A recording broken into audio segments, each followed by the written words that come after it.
Hi friends नमस्ते welcome to my kitchen ఈ రోజు రెసిపీ సాంబార్ పౌడర్ తయారు చేసే విధానం షేర్ చేస్తున్నాను. మనం సాంబార్ పెట్టుకున్నప్పుడు ఒక 3 table spoon sambar powder add చేసేసి మీరు సాంబార్ పెట్టుకోవడం వల్ల గుమగుమలాడే సాంబార్ రెడీ అయిపోతుంది. అలాంటి సాంబార్ పౌడర్ ఎలా తయారు చేయాలో చూపించబోతున్నాను. మీరు ఈ రెసిపీ లాస్ట్ వరకు కూడా స్కిప్ చేయకుండా చూడండి. 1 టేబుల్ స్పూన్ ఆయిల్ యాడ్ చేస్తున్నాను. ఏ స్పూన్ తోనండి అన్ని కూడా లెక్కలు తీసుకుందాం. 1 టేబుల్ స్పూన్ మెంతులు యాడ్ చేస్తున్నాను.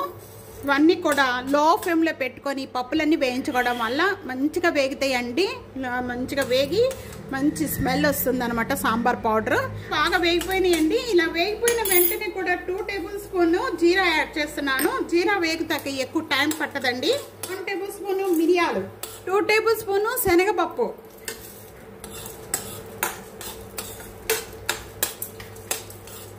1 కప్పు ధనియాలు ఎక్కువగా తీసుకోవాలండి. 1 కప్పు ధనియాలు వేగిపోయిన వెంటనే మంచి స్మెల్ వస్తుంది. అంతవరకు కూడా వేయించుకున్న వెంటనే కూడా ఇక్కడ ఒక 6 లేక 7 వెల్లుల్లిపాయ రెబ్బలు యాడ్, ఒక 6 లేక 7 జీడిపప్పులు, 1 టేబుల్ స్పూన్ గసగసాలు, ఇక్కడ 3 రెమ్మల కరివేపాకు యాడ్ చేస్తున్నాము.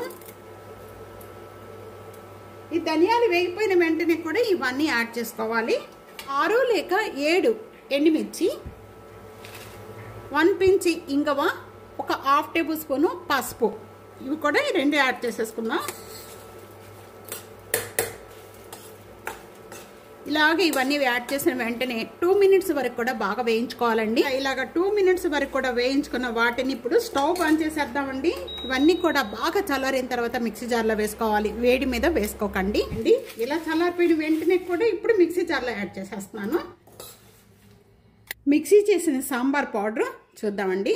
ఈ విధంగా మెత్తగా చేసుకోవాలి.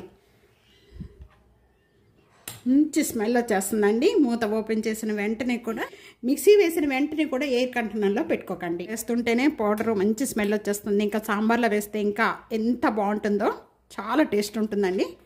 ఇదే కొలతలతో ఇదే విధంగా ట్రై చేయండి. మీరు ఎక్కువగా చేసుకున్నారు అనుకోండి, 1 గ్లాస్ అలా చేసుకుంటే డబల్ వేసుకోండి. ఇప్పుడు వేసుకునే 1 టేబుల్ స్పూన్ వేసాను, డబల్ వేసుకుని చేసుకోండి. చాలా టేస్ట్గా ఉంటుంది. తప్పకుండా ఈ రెసిపీ ఇదే విధంగా ట్రై చేసి మీకు ఎలా ఉందనేది నాకు తప్పకుండా కామెంట్స్లో తెలియజేయండి. వీడియో నచ్చితే కనుక నలుగురికి వీడియో షేర్ చేయండి, లైక్ చేయండి, కామెంట్ చేయండి, సబ్స్క్రైబ్ చేసుకోవడం అస్సలు మర్చిపోవద్దు. ప్రక్కన ఉన్న బెల్ ఐకాన్ని ప్రెస్ చేయండి. Thank you for watching. Next వీడియోలో మళ్ళీ కలుద్దాం. అంతవరకు సెలవు. బాయ్.